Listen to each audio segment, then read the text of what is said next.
Yes, I see a proud land, a strong land, a green land, laden with precious foods picked by my very own hand. Come see the red Otaheite apples, my friend, stand inside mango trees that heavily bend. Ah, my dear neighbor, some cherry juice, please, to blend with the passion fruit for me and my sweets. Now, yesterday, I went to the market with Grandma's old-time Bankra basket. For guess what? Although it's September, the June plums are juicy and tender. I saw sweet sops and sour sops too, pawpaws and pineapples, to name a few. And oh, my mouth, it got quite wet, while dry became my pocket. Then stop. Woman, take your eyes off my basket, 'cause the lady in the corner sells the pear. But not a word about the bullas. I don't want her to find out where.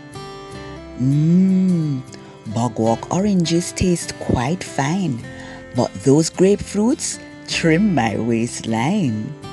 Of course, I love ripe bananas, melons, sugarcane, but to think of them now would cause great pain.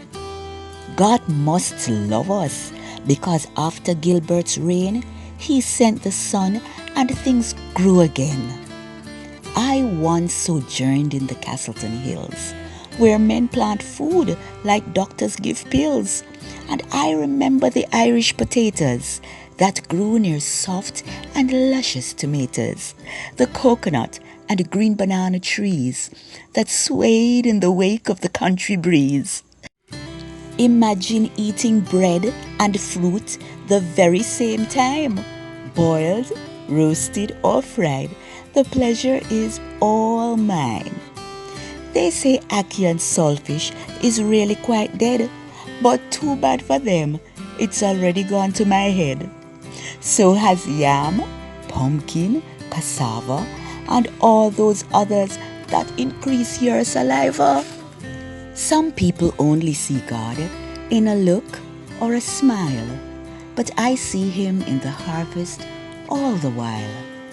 A harvest of seeds and souls He will send to make us aware of His love without end.